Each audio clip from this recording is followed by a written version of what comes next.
연휴인데 우리 2부 예배 나와서 함께 예배를 드리게 된 우리 모든 성도들, 우리 사가족들, 어느 교회 처음 나오신 분들도 계신 것 같은데 모두 다 사랑하고 환영하고 축복합니다. 여러분 안에 우리 주님의 생명과 은혜와 평강이 넘치기를 주님의 이름으로 축복합니다. 가족 간의 사랑은 너무나도 소중한 것이지만 우리가 그 가치를 잊고 살 때가 많습니다.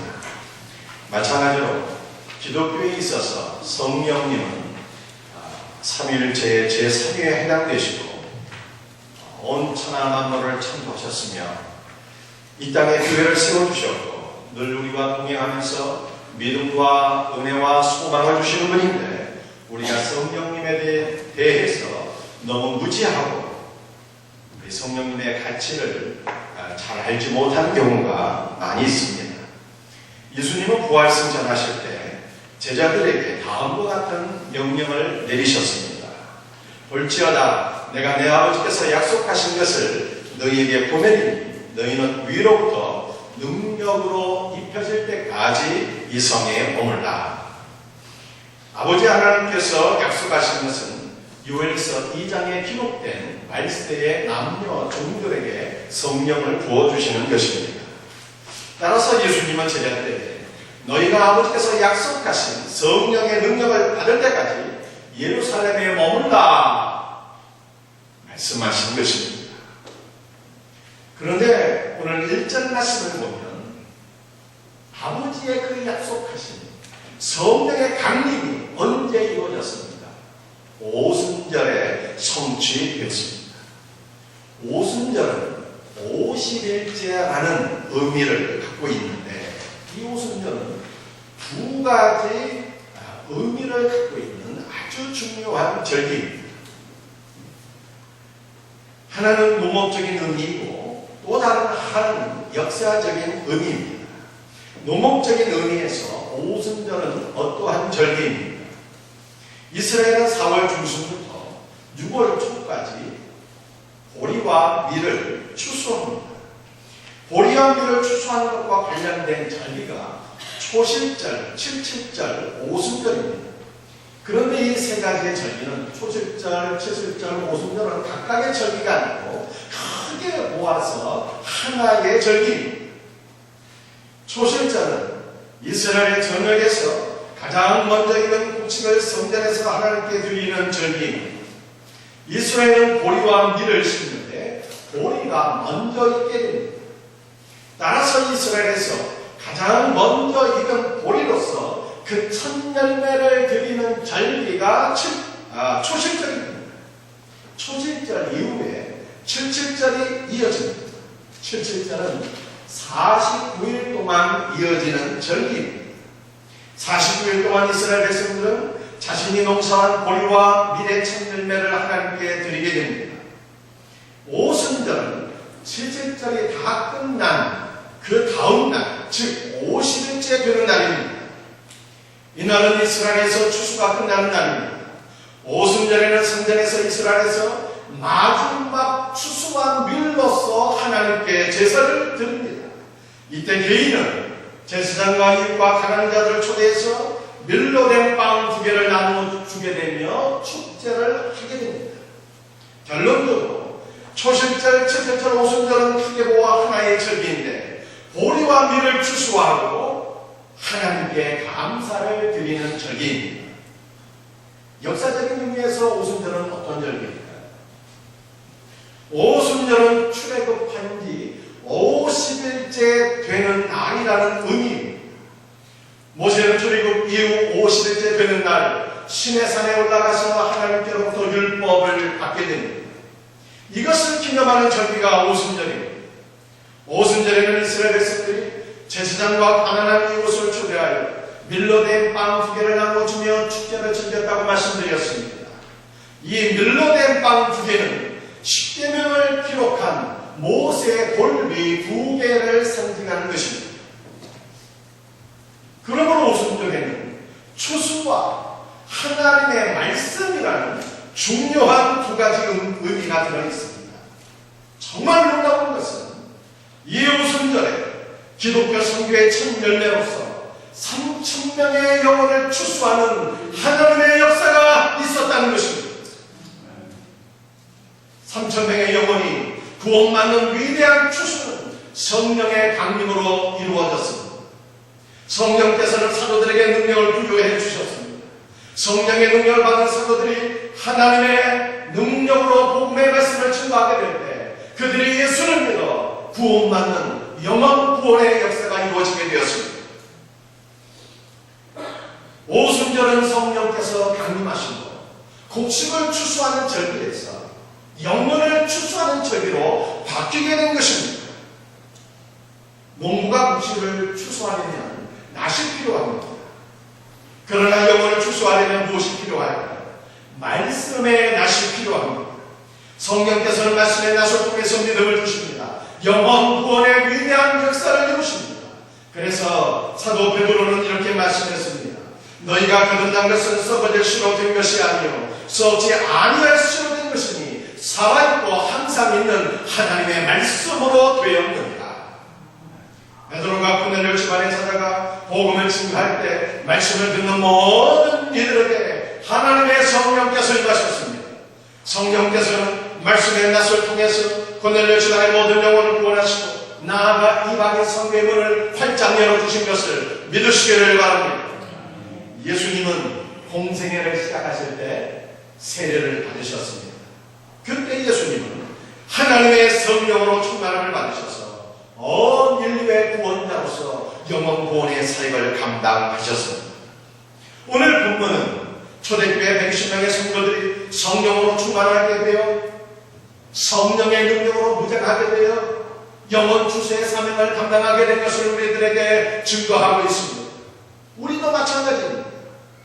사랑하는 성도들, 이 마지막 시대에 여러분들이 영원 주세의 사명을 감당할 수 있기를 원하십니까? 여러분의 가정에 복음을 되기를 원하십니까? 여러분이 예수 그리스도의 증인으로 살아가기를 간절히 소망하십니까? 그렇다면 우리 모두가 하나님의 성령으로 충만함을 받아야 합니다.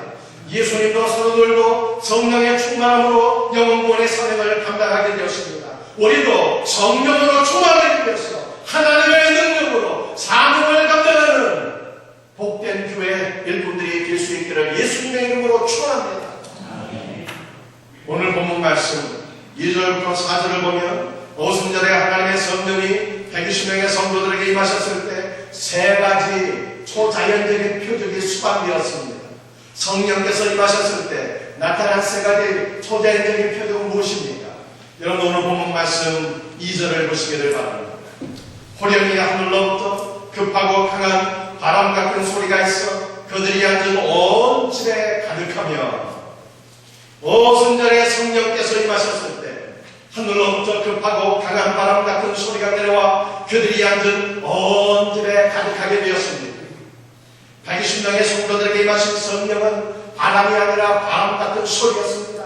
그것은 자연의 소리가 아니라 영적인 소리였습니다. 바람은 생명을 상징합니다. 창세기 2장 10절 말씀을 보면 여호와 하나님이 흙으로 사람을 지으시고 생기를 그 코에 불어넣으시니 사람이 생명이 된지라 말씀하고 있습니다. 여기서 생기란 하나님의 숨, 하나님의 호흡을 의미합니다. 하나님께서 아담과 하와를 흙으로 빚어서 만드시고 그들의 코에 하고 하나님의 숨과 호흡을 불어넣으시니 비로소 아담과 하와가 생명을 소유한 존재가 된 것입니다. 여기서 하나님의 호흡이나 숨은 바로 하나님의 영을 말합니다. 하나님은 성령으로 우리에게 생명을 주셨습니다. 우리의 생명을 주장하시는 분이 하나님이십니다. 우리에게 호흡을 주시는 하나님께서 오늘 밤에 우리의 호흡을 거두어가시면 어떻게 될 것입니까? 우리가 하나님 앞으로 돌아가게 되는 것입니다. 하나님께서 환상 중에 에스겔을 한 골짜기로 이끌어 가셨는데 그 골짜기에는 마른 뼈들이 가득했습니다. 하나님께서 에스겔에게 말씀하셨습니다. 인자야, 이 뼈들이 능히 살리느냐? 에스겔이 대답합니다. 주 여호와여, 주께서 아시나이다. 하나님께서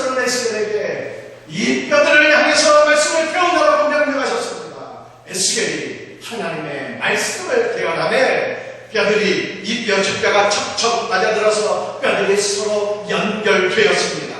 뿐만 아니라 뼈 위에 심줄이 생기고 살이 오르며 가죽이 덮이게 되었습니다. 그 후에 에스겔이 하나님의 명령을 따라 생기야 사방으로부터 불어와서 이 죽임을 당한 자들에게 임하여 살아나게 하라 되어라 했더니 생기가 불어와서 죽은 자들에게 임하게 되며 죽은 자들이 살아나서 큰 군대를 이루게 되었습니다. 이렇게 역사했던 이 생기는 숨이요 호흡이요 바람이요 성령님이었습니다. 마른 뼈에 성령의 바람이 불자 생명의 역사가 일어나서 그 마른 뼈들이 큰 군대가 된 것입니다. 예수님께서 죽으심과 부활하심으로 우리에게 죄사함과 영생의 복을 주셨습니다. 그럼에도 불구하고 예수님께서 이루어 주신 죄사함과 영생의 복을 누리고 있는 자는 극소수입니다. 오직 성령께서 말씀으로 우리 안에 역사하실 때 우리는 예수 그리스도를 알게 되고 그분 안에 있는 죄사함과 영생의 복을 누리게 됩니다. 성경은 성령님을 그리스도의 영이라 예수의 영이라 주의 영이라 말씀하고 있습니다. 성령님은 예수님을 알게 하시고 예수님을 믿게 하시고 예수님의 십자가의 은혜를 경험하게 하시는 분입니다. 성령께서 여러분 안에 임하시면 여러분이 예수님을 믿게 되고 예수님 안에 있는 풍성한 생명을 경험하게 될 것을 믿으시기를 바랍니다. 예수님의 성육신과 죽으심과 부활과 승천은 단회적인 사건입니다. 마찬가지로 오순절의 성령의 강림도 단회적인 사건입니다. 그러나 오순절에 교회에 강림하신 성령님은 교회를 떠나지 아니하시고 지금도 교회 안에 내주하시며 교회 안에서 역사하십니다. 우리에게 믿음과 영원한 생명을 주시는 분이십니다. 사랑하는 성도들이여, 여러분들이 죄사함과 영생의 복을 받으시기를 원하십니까? 그렇다면 하나님의 성령을 사모하시기를 바랍니다. 성령님은 인격의 하나님이십니다. 사모하는 자에게 임하시는 분입니다. 성령의 은혜를 사모하여서 성령의 충만을 받아서 여러분들이 예수 그리스도를 믿으며 예수님 안에 있는 풍성한 성령을 누림으로 여러분의 영이 치유되고 오늘 이 시간에 여러분의 영이 살아나는 위대한 하나님의 역사가 이 시간 경험되어지기를 예수님의 이름으로 축원드립니다.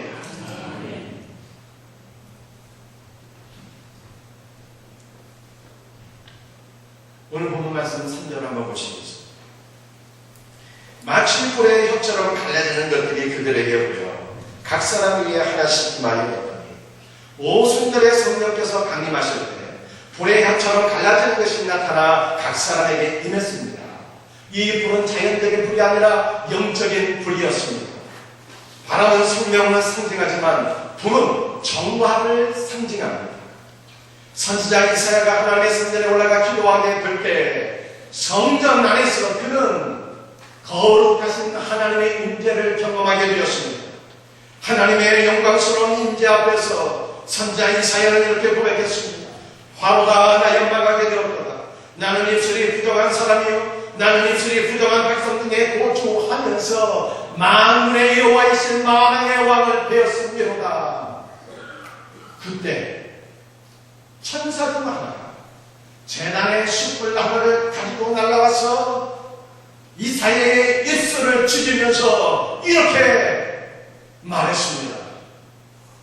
보라, 이것이 내 입에 닿았으니 내 악이 죄하여졌고 내 죄가 사하여졌느니라. 재단의 숯불로 이사야의 더러운 모든 죄가 정결케 되었습니다. 이와 같이 불은 정화를 의미합니다.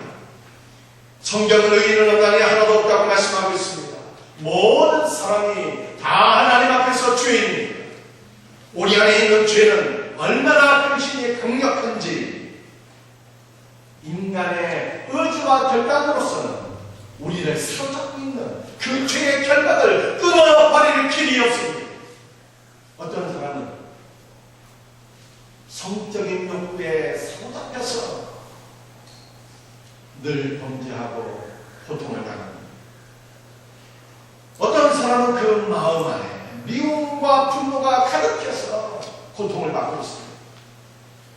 어떤 사람들은 술과 기타 여러 가지 중독에 사로잡혀 있습니다. 어떤 사람은 더러운 원수 마귀와 귀신의 결박에 사로잡혀 있습니다. 여러분들에게는 어떠한 죄가 있으십니까? 혹시 여러분에게 끊기를 원하나 끊지를 못하는 강력한 죄가 있지는 않습니까? 바울이 에베소에서 하나님의 말씀을 가르칠 때 성령께서 놀랍게 역사하셨습니다. 에베소에 사는 사람들은 마술을 행하고 우상을 숭배하고 점을 치는 사람들이었습니다. 그런데 에베소의 성도들이 하나님의 말씀을 듣고 예수를 믿어 성령의 은혜를 경험하게 되었을 때 그들을 결박한 모든 것들이 끊어지는 것을 경험하게 되었습니다.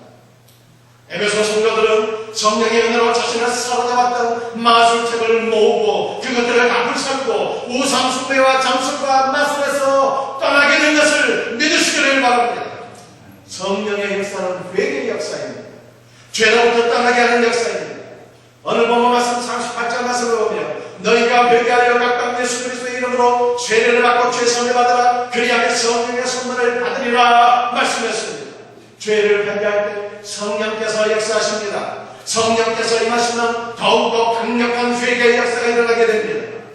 내 죄악이 깨달아져서 어찌할 길이 없어 가슴을 치는 통곡의 역사가 일어나게 되는 것입니다. 은혜 받았다고 하는데 회개의 경험이 없으신 분들, 그 죄에서 떠나지 못하시는 분들, 은혜를 잘못 받은 것입니다.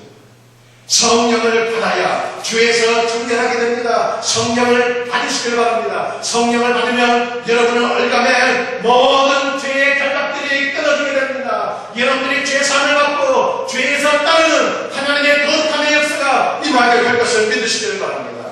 이와 같은 역사가 경험되어지기를 주님의 이름으로 축원합니다.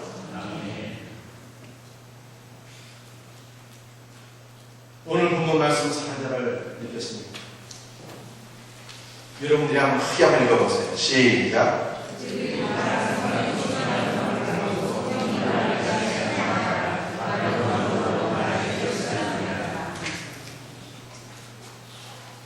오순절에 성령께서 임하시다 120명의 성도들이 다 성령의 충만을 받고 성령이 말하게 하심을 따라 다른 방언으로 말하기를 시작했습니다.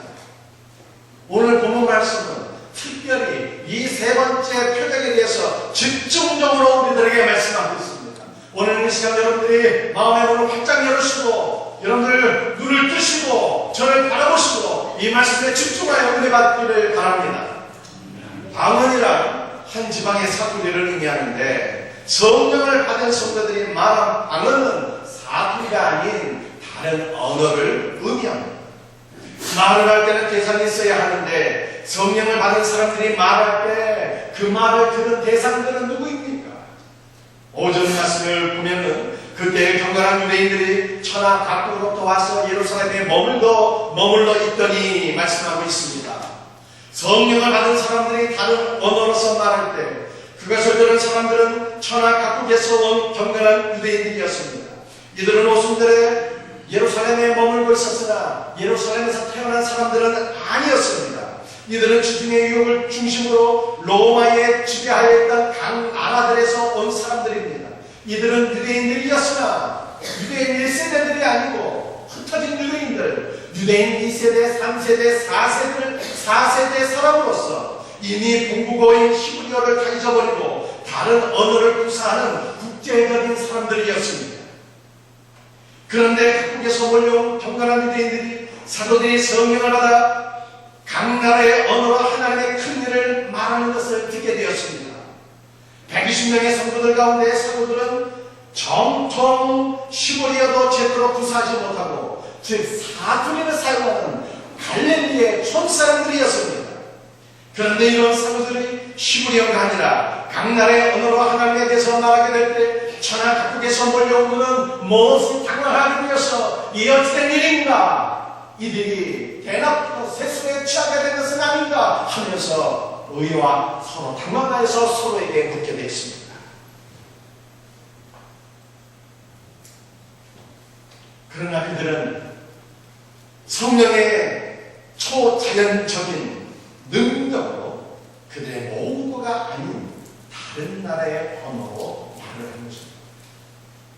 대낮부터 세수에 취한 것입니다. 하나님의 능력, 성령께서 임하시고 그들이 전혀 배우지 않는 언어로 말하기 시작했잖아요. 강나라의 언어로 말하고 학습을 해서 배워서 언어를 익히고 말하는 것이 아니에요. 그들도 알지 못합니다. 다른 나라의 말, 성령께서 말하게 하심으로 말을 하게 된 것입니다. 여기서 우리가 한 가지 질문할 것이 있습니다. 사도행전 2장에 나타난 반응과 고린도전서 12장과 14장에 기록된 반응은 어떠한 차이가 있습니까? 두 반응 다 성령의 인자로 나타난 반응입니다. 그러나 두 반응은 차이가 있어요. 대상이 다릅니다. 사도행전 2장에 나온 반응은 사람들을 향하여 하나님의 큰 일에 대해서 선포하는 말입니다. 즉 다른 나라의 언어로서 복음을 증가하는 은사입니다. 사도들은 배운 언어가 아니라 성령이 말하게 하심에 따라서 하나님의 말씀을 다른 나라의 언어로 증거하는 것입니다. 반면에 고린도서에 나온 방언은 하나님을 향해서 말하는 것입니다. 즉 기도의 은사로서의 방언입니다. 자, 그렇다면 우리 성도들이 하는 방언은 다른 나라의 언어로 복음을 증거하는 은사일까요? 아니면 기도로서의 은사입니다. 기도로서의 은사이지. 기도의 은사로서의 방언은 성령께서 믿음이 연약하여 기도 생활이 어려운 분들에게 주시는 은사입니다. 방언의 은사는 개인의 기도 생활과 영적인 성장을 위하여 용인하는 은사들입니다. 성령께서 여러분들에게 이와 같은 은사를 나누어 주시기를 주의 이름으로 축원합니다. 그러나 오늘 본문에 나타난 언어의 은사로서의 방언은 인종적, 국가적, 언어적 장벽을 초월하는 성령 안의 새로운 연합을 상징하는 것입니다. 이것이 무슨 뜻일까요? 오순절에 성령께서 임하심으로 사도들이 각 나라의 언어로 말하게 된 것은 인간의 언어가 통일되고 회복된 놀라운 영적인 사건이었습니다. 창세기 10장을 보면 고대 인간의 언어는 하나였습니다. 고대 시대 인간들은 하나의 놀라운 계획을 갖게 되었습니다. 그들의 계획은 성읍을 건설하고 그 성읍 위에 탑을 세워 하늘에까지 닿게 하는 것입니다. 이 계획의 궁극적인 목적은 온 인류가 한 곳에 모여 살면서 하나님의 영적 권위에 도전하는 것이었습니다. 하나님께서는 인간의 교만하고 악한 계획을 심판하셨습니다. 하나님의 심판의 결과 인간의 언어는 혼잡하게 되어서 인간 상호 간의 그 말을 알아듣지 못하게 되었습니다. 언어가 혼잡하게 되어 불통하게 되자 인간은 탑사는 일을 멈추고 온 주변에 흩어지게 되었습니다. 이 바벨탑 사건으로 인해서 인간의 언어는 오늘날과 같이 수천 개의 언어로 나누어지게 된 것입니다. 그런데 오순절에 성령의 강림하심으로 혼잡해진 인간의 언어가 다시 하나로 회복되어 서로 간에 소통하는 역사가 일어나게 된 것입니다. 어떻게 이 놀라운 일이 있게 된 것입니까? 언어의 혼잡은 인간의 교만 때문이었습니다. 반면에 언어의 회복은 하나님이신 성령께서 인간 세상에 내려오시는 겸손 때문이었습니다. 성령을 받으면 겸손하게 됩니다. 성령을 받으면 남을 이해하는 소통의 역사가 일어나게 될 것을 믿으시길 바랍니다. 우리 영어에 understand라는 말이 있잖아요. 그러니까 남 밑에 들어가서 쓴다는 뜻입니다. 겸손한 마음을 갖고 남 밑에 들어가게 될 때 남을 이해하고 소통하게 되는 역사가 이루어지는 것입니다. 성령을 받으면 이웃에게 겸손하게 됩니다. 서로 이해하며 소통하는 역사가 일어나게 됩니다. 이것은 영혼에 대한 사랑입니다. 예수님께서 인간의 몸을 입고 이 땅에 탄생하셨습니다.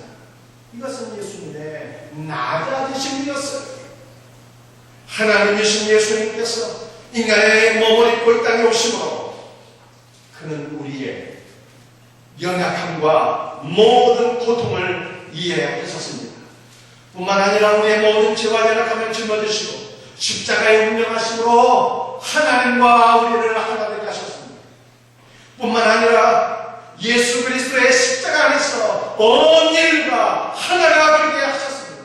이것이 예수님의 사랑이고 이것이 예수님의 겸손의 은혜입니다. 성령을 받으면 겸손하게 됩니다. 남을 이해하게 됩니다. 소통하게 됩니다. 하나가 되는 것입니다. 영원 사랑의 마음을 갖게 됩니다.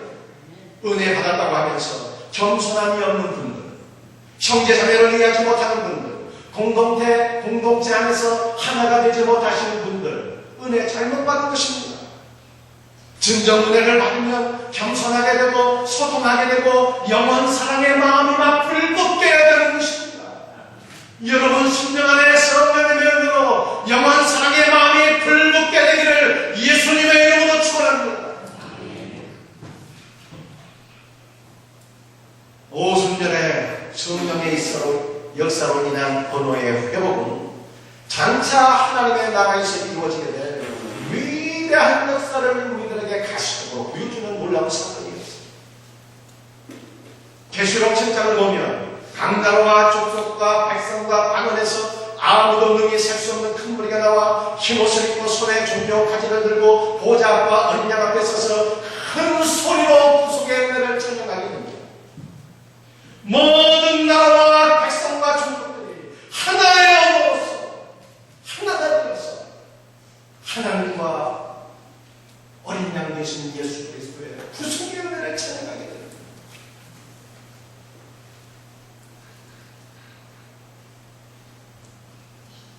인간의 교만으로 언어의 혼잡과 분열이 오게 되었습니다. 그러나 하나님의 겸손으로 인간은 겸손을 배우고 서로 소통하며 하나가 되는 은혜가 있게 되었습니다. 하나가 되어 소통하는 이 놀라운 은혜는요, 영원하신 하나님의 나라에서 완성됩니다.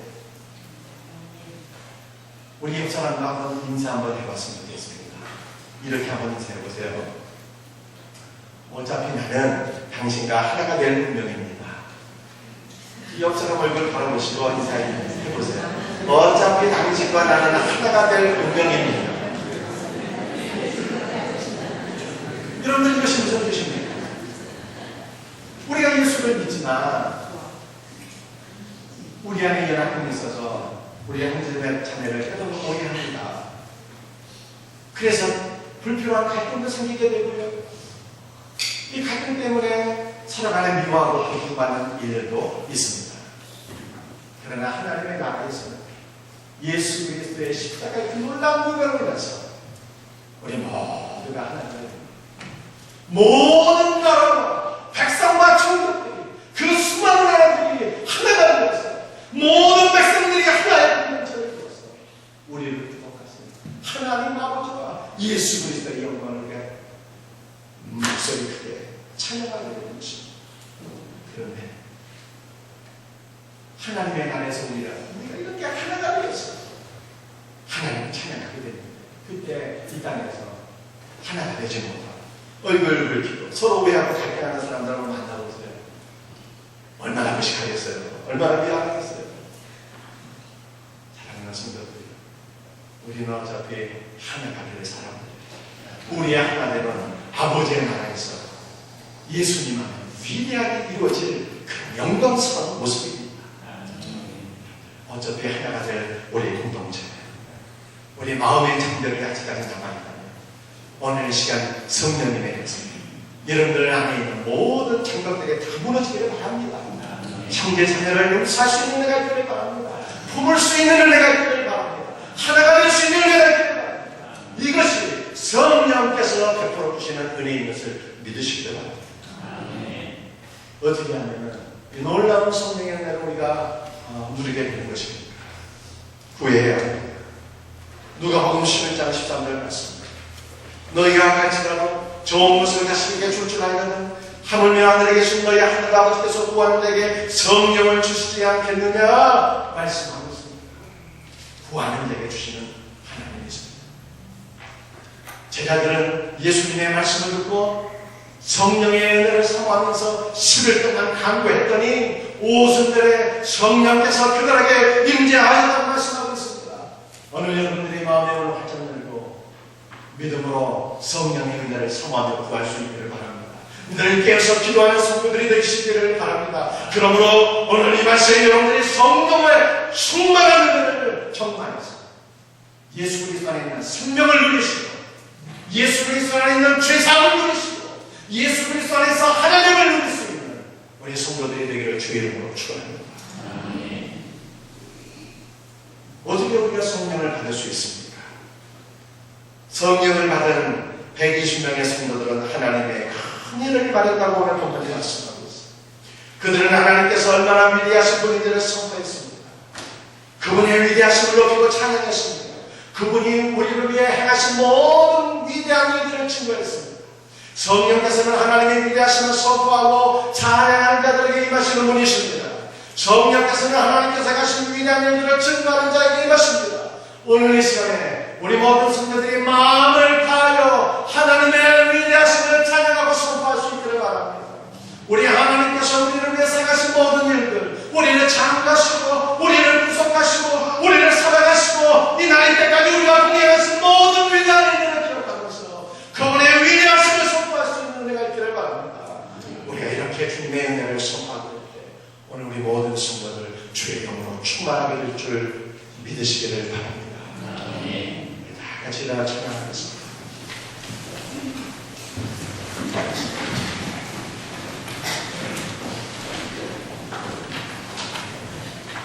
오늘 우리 하나님의 위대하심을 바라보면서 또 우리 사모하면서 우리 주 하나님의 영광을 선포할 수 있도록 합니다. 눈보라 머리카락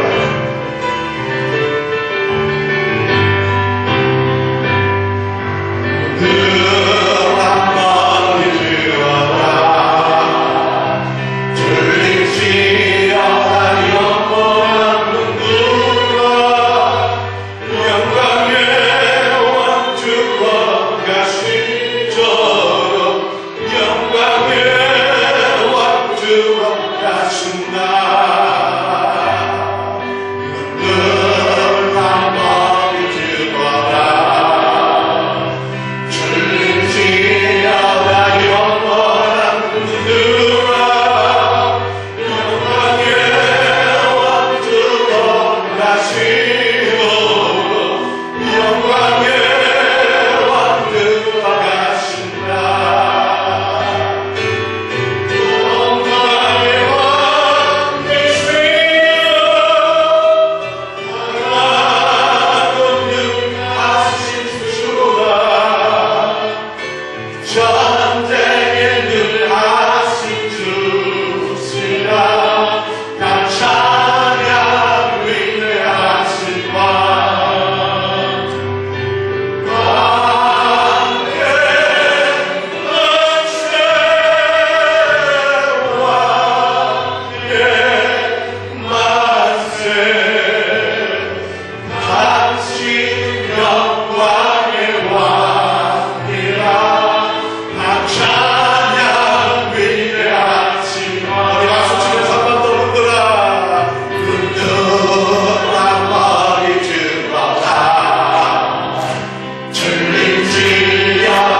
당신은 영광의 왕이라 다 찬양 위대하신 왕의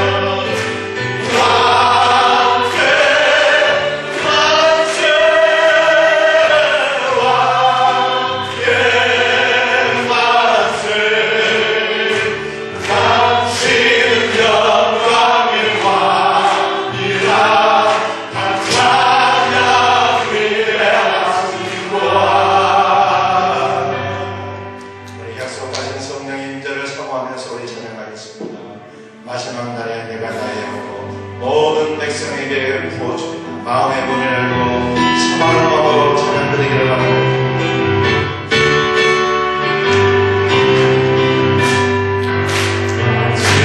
Oh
성도들이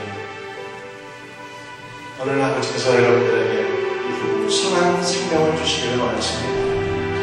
여러분의 영을 회복시키시기를 원하십니다. 여러분을 결박하고 있는 그 모든 결박들이 끊어지게 하기를 원하십니다.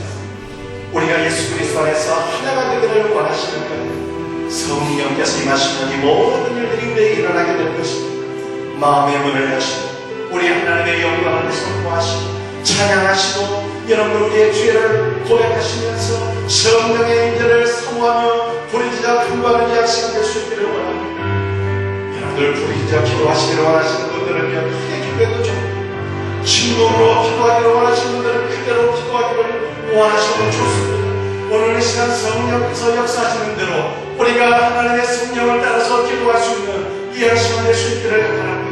나같이 주여 몰아주면서 기도하겠습니다. 주여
아버지 하나님 감사와 찬송과 영광을 돌려드립니다.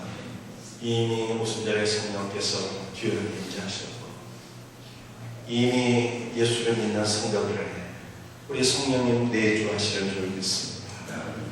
너희는 술 취하지 말라. 이는 방탕한 것이니 오직 성령의 충만함을 받으라. 주께서 말씀하셨사오니 오늘의 시간 약속받은 성령으로 우리에게 충만케 하옵소서. 주의 생명을 우리에게 넘치게 하옵소서. 우리 사랑하는 지체들 심령이 치유되고 회복되게 하여 주옵소서. 주님을 사랑합니다. 주님의 영광을 찬양합니다. 아버지 하나님, 우리 사랑하는 성도들을 결박하고 있는 죄악의 결박들이 무엇입니까? 십자가의 은혜로 끊어지게 하옵소서. 성령의 능력으로 죄악의 더러운 것들이 불타 정렬하게 하옵소서. 예수님의 이름으로 명하노니 모든 성도들을 결박하는 마귀의 더러운 죄악의 문제들아 예수님의 이름으로 명하노니 다 끊어질지어다.